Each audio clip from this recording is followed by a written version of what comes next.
एक देश के पीएम को उनके घोटालों के लिए जेल जाना चाहिए या सुप्रीम कोर्ट के द्वारा निर्णय आने के बाद कठोर निर्णय होगा? मोदी जी कड़वी गोली नहीं खिला रहे। देश को उन्होंने अपनी पार्टी के लिए और चुनाव जीतने के लिए एक ऐसा अड्डा बना लिया है, एक क्रिमिनल की तरह। मैं क्रिमिनल भी क्या बोलूं उनको, क्रिमिनल कहना भी हो सकता है कि कल केस कर दें। ये यूं ही कोई बात नहीं होती और यूं ही कहीं विद्रोह नहीं होता। सोशल मीडिया पर ऐसे व्यक्ति के खिलाफ कभी भी इस तरह के प्रोपेगेंडा नहीं चलते जिस तरह की सच्ची खबरें उस आदमी के बारे में चल रही हैं जो सच की बात करता था, जो बोलने में नंबर 1 और नंबर 2 नंबर 3 उसके सामने कोई नहीं होता था, खाली अकेला वो बोलता था। जो बोलता था देश की जनता उस पर यकीन करती थी, उस पर अपना दिल निसार कर बैठी थी इस देश की जनता। लेकिन अचानक 10 सालों में ऐसा हुआ कि इस देश की जनता का मन बदलने लगा है। इस देश की जनता के हिंदुओं ने भी जान लिया है कि हमारा नकली हिंदू हृदय सम्राट तो चोर निकला। वो ऐसा चोर निकला कि सारे हिंदुओं को ही ठग लिया, मुसलमानों का और पाकिस्तान का डर दिखा करके। उसने तो दवाइयों से भी चंदा ले लिया। इतना बड़ा लीगल करप्शन किया, मतलब लीगल बना के करप्शन किया प्रधानमंत्री मोदी ने, बता नहीं सकते। पीएम केयर फंड भी लीगल बना दिया, उस पर कई चीजें बिठा दी। देखिए ना, रिश्वत लेने का नया रूप, रिश्वत लेने के नए हथकंडे एक प्राइम पोस्ट पर बैठा हुआ व्यक्ति कर रहा था और हम यहां मुंह बाएं केवल मीडिया चैनलों पर देख रहे थे। अरे प्रधानमंत्री मोदी जी ये कर देंगे, विश्व सम्राट बना देंगे। अभी भी गोया लोगों के दिमाग में ये छवि बनी हुई है कि भाई विदेशों में नाम नहीं हुआ है, विदेश में हम पीछे थे, हम आगे हो गए। इस तरह की भ्रांतियां व्हाट्सएप यूनिवर्सिटी के जरिए फैलाई जा रही हैं। लेकिन सच्चाई क्या है? सच्चाई यह है कि इलेक्टोरल बॉन्ड पर 3000 करोड़ रुपए का चंदा लिया जाता है और दवाइयों की कीमत महंगी हो जाती है। मसलन सोशल मीडिया पर जो चर्चा चल रही है वो इलेक्टोरल बॉन्ड के बारे में ज्यादा चलने लगी है, घर घर चलने लगी है। और वो भी ध्रुव राठी के बाद। ध्रुव राठी के वीडियो जिस तरह से वायरल हुए हैं और घर घर पहुंचे हैं, उन्होंने प्रधानमंत्री मोदी की पोल तो खुद ध्रुव राठी के वीडियोस बेफैक्ट के साथ होते हैं, हम डालते तो शायद ब्लॉक कर दिए जाते। जर्मनी में बैठ करके ध्रुव राठी जो भी करते हैं अच्छा कर रहे हैं, उनको सैल्यूट करना चाहिए ध्रुव राठी को। और ध्रुव राठी ने इनकी पोल खोली और उसके बाद कुछ पत्रकारों की और हिम्मत आई कि इनके बारे में बात कर सके। उनमें से मैं एक हूं। आज बात करेंगे आइवर कुछ मेडिसिन जो थी महंगी हो गई इलेक्टोरल चंदे के बाद और केवल 3 महीने में।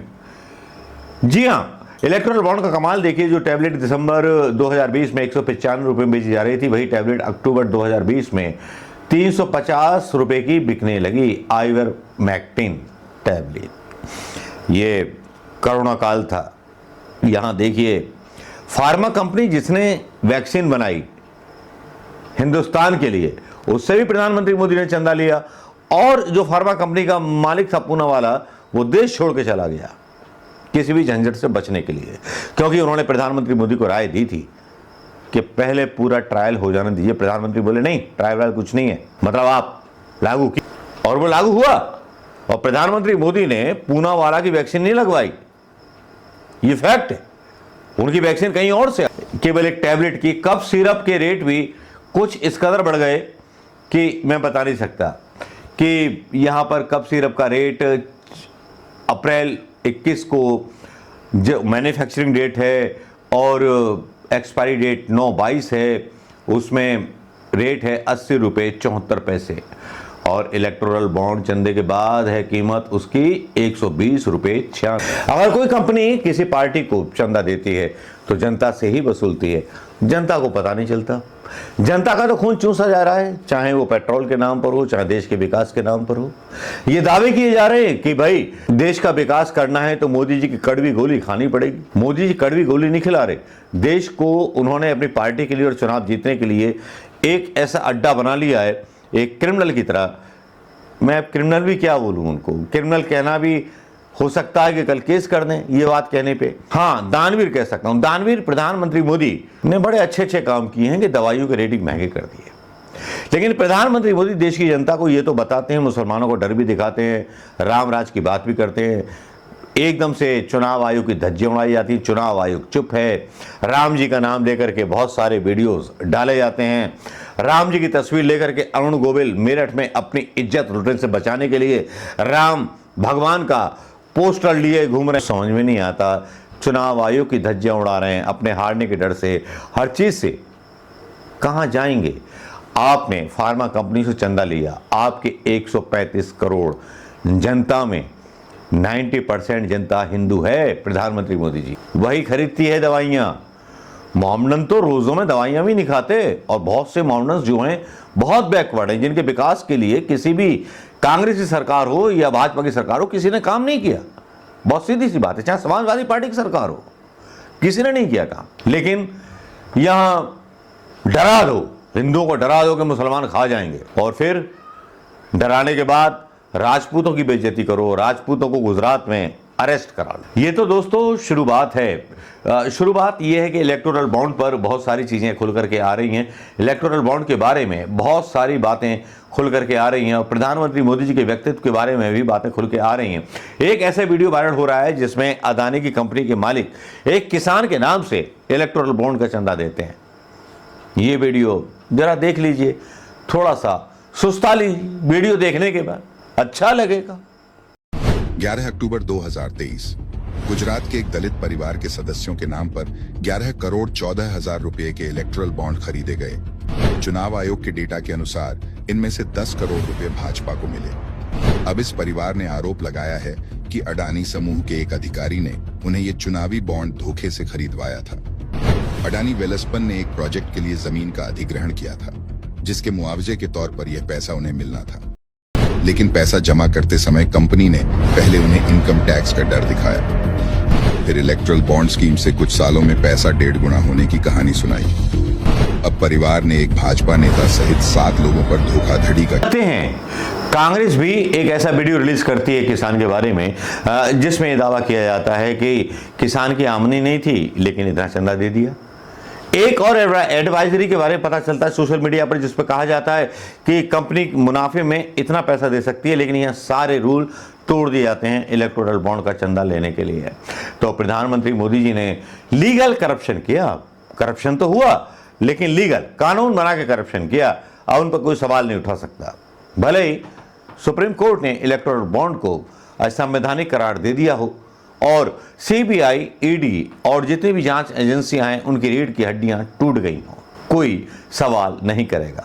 चुनाव आयोग सवाल नहीं पूछेगा अरुण गोविल से, बीजेपी से, कि भाई राम जी का नाम लेकर के ऐसा धर्म प्रचार क्यों कर रहे हो। नहीं, कोई नहीं पूछेगा, क्योंकि पूछेंगे तो जुबान काट दी जाएगी, हलक लटका दिया जाएगा और गर्दन लटका दी जाएगी उस किसान की तरह जो महुआ में आत्महत्या कर लेता है, जिसके बारे में सोशल मीडिया पर न्यूज़ चलने लगती हैं। न्यूज़ें मैं सोचता हूं कि एक मुद्दे पर डालूं या 2 मुद्दों पर डालूं या 3 मुद्दों पर डालूं, लेकिन इतनी ज्यादा प्रधानमंत्री के खिलाफ असंतोष है कि दिन में 100 वीडियो बन सकते हैं, लेकिन यूट्यूब इसकी इजाजत ही नहीं देता। सोनम वांगचुक एक बार फिर तंज मारते हैं। सोनम वांगचुक तो जैसे निशाने पर रखे हुए हैं प्रधानमंत्री मोदी जी को, और मोदी जी से गरिबान पकड़ करके सवाल पूछते हैं। सवाल भी बड़े भयंकर होते हैं उनके, चीन के बारे में। अभी जो सरकार है वो एक तरह से एक पागल हाथी की तरह बर्ताव कर रही है। उन्हें ना भारत की सुरक्षा का फिक्र है, ना यहाँ के लोगों के मुश्किलातों का या उनके मन को जो ठेस पहुंचेगी उनका फिक्र है। उन्हें सिर्फ फिक्र ये लग रहा है हमें तो कि उन्हें फिक्र है कि इसका भारत के चुनाव पर ना फर्क पड़े, उनके वोटों पर ना फर्क पड़े, किसी भी कीमत पर चाहे शांति चली जाए या हिंसा हो, सीमा से जाने से इन्हें रोका जाए। तो ये जो अभी पागलपन सा हम देख रहे हैं, इसको देखते हुए हमें बहुत चिंता हो रही है कि राष्ट्रीय सुरक्षा का और यहाँ की शांति का, क्योंकि किसी को तो सोचना होगा। अगर सरकार नहीं सोचते तो हमें नागरिकों को ही सोचना होगा।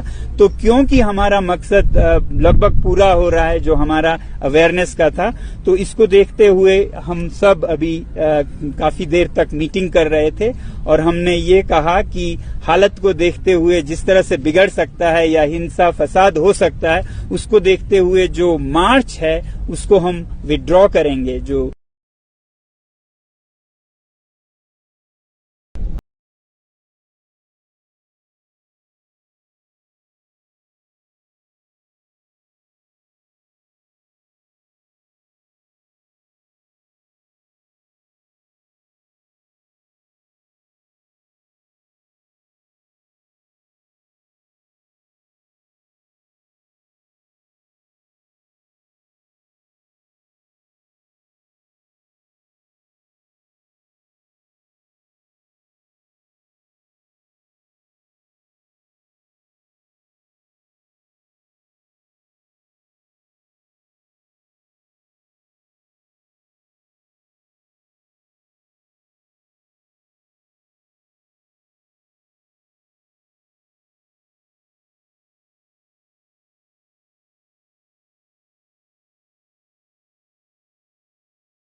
और सबके बारे में कि हमें जब हम सवाल उठाते हैं तो हमें गद्दार बोला जाता है, और चीन ने इतनी सीमा दबा ली उसके बारे में प्रधानमंत्री चुप रहते हैं। सोशल मीडिया पर ही निर्मला सीतारमण के पति का एक बयान वायरल होता है, वो कुछ कहते हैं। वो कहते हैं कि इलेक्टोरल बॉन्ड जो है मोदी गेट घोटाला है। करप्शन पैदा एक प्रधानमंत्री ने किया, और उस करप्शन को पैदा करने के बाद करप्शन का जनता के पैसों के द्वारा उद्योगपतियों का भला करना प्रधानमंत्री मोदी से ज्यादा चतुर कोई हो नहीं सकता।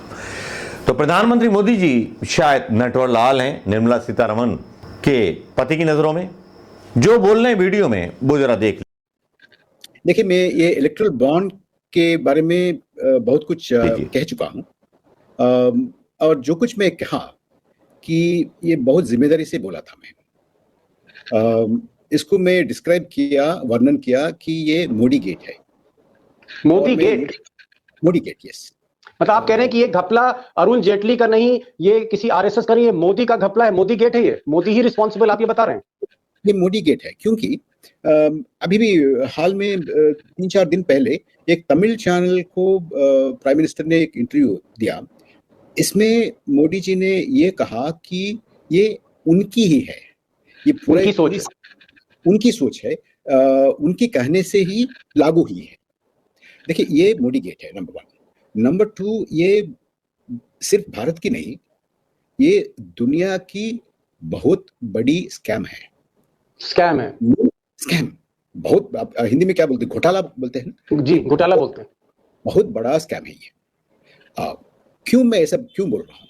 मैं एक विवरण तो आपको दिया। प्राइम मिनिस्टर ने स्वयं बोला था कि ये उनकी योजना है, उनकी योजना है, उनको कहने से ही रचना की गई थी, उनको कहने से ही उसको लागू हो गई थी। नंबर 1। अच्छा, नंबर 2, मैं इसको सिर्फ भारत की नहीं बल्कि पूरे विश्व की सबसे बड़ा घोटाला इसलिए कहा कि देखिए, आपको आपके सामने जो पैसे का फिगर्स है, 6,000 करोड़, 8,000 करोड़, 20,000 करोड़, 16,000 करोड़, ये एक हिस्सा है बस। लेकिन इससे गहरा किस्सा है, ये है कि इंस्टीट्यूशंस, हमारे जो इंस्टीट्यूशंस हैं, वो चाहे वो इनकम टैक्स हो, ईडी हो, जीएसटी का अथॉरिटीज हो, सीबीआई का अथॉरिटीज हो, ये आप जैसे लोग जानते हैं कि इसका स्वतंत्रता जी कुछ रही नहीं बहुत दिनों से, बहुत साल। लेकिन एक व्यवस्था, एक संस्था ऐसी थी अब तक। ये आपने देख लिया होगा दोस्तों, इसको देखने के बाद कोई गुंजाइश बचती नहीं है। बाबा रामदेव जैसे लोग, जो व्यापारी लोग थे, जो बड़े देशभक्त बनते थे, वो सुप्रीम कोर्ट में जाते हैं, माफीनामा कबूल नहीं होता। ये वही लोग हैं जो बोलते थे कि 30 रुपए लीटर पेट्रोल मिलेगा प्रधानमंत्री मोदी आ जाएंगे तो, और वो हवा थी बाबा रामदेव की। उस समय टीवी चैनलों पर योग क्रिया सिखाया करते थे, अंग्रेजी दवाओं को गालियां दिया करते थे, लेकिन जब डिहाइड्रेशन हो जाता था, लखनऊ के जॉली ग्रांट, मतलब देहरादून के जॉली ग्रांट में भर्ती हुआ करते थे, वहां सलाइन लगाई जाती थी, उसका इलाज इनके पास। इतने बड़े ठग कांग्रेस के खिलाफ आंदोलन कर रहे थे, और जितने भी ठग हैं, जब भी कांग्रेस सरकार चलती है, जो भी लूटने वाले होते हैं, लुटेरे देश के, वो ही आंदोलन करते हैं। चाहे इंदिरा के खिलाफ किया हो, चाहे मनमोहन सिंह के खिलाफ किया हो, या अब लुटेरों के सरदार बन चुके हों। कौन बन गए आप खुद ही लिख दीजिएगा, मैं अपने मुंह से नाम नहीं लूंगा। मुंह से नाम लूंगा तो साहिब को तकलीफ हो जाएगी, परेशानी हो जाएगी, पजामा फट जाएगा साहिब का। तो दोस्तों, ये सारी न्यूज देखने के बाद आप फैसला कीजिए, एक देश के पीएम को उनके घोटालों के लिए जेल जाना चाहिए, या सुप्रीम कोर्ट के द्वारा निर्णय आने के बाद कठोर निर्णय होगा, या देश की जनता प्रधानमंत्री मोदी को सत्ता से हटाएगी। फैसला आपके हाथ में है, क्योंकि इस वीडियो को आप शेयर करेंगे, कितना शेयर करेंगे मुझे नहीं पता, लेकिन जरूरी है सच बताइए ध्रुव राठी के बारे में भी और इनके घोटालों के बारे में भी, कि जिस तरह से हिंदुओं के नाम पर और भगवान श्री राम के नाम पर इन्होंने देश को लूटा है। 10 साल में इनके पास उपलब्धि के नाम पर कुछ नहीं है, लेकिन ये तो देश लूट चुके। नमस्कार, जय हिंद।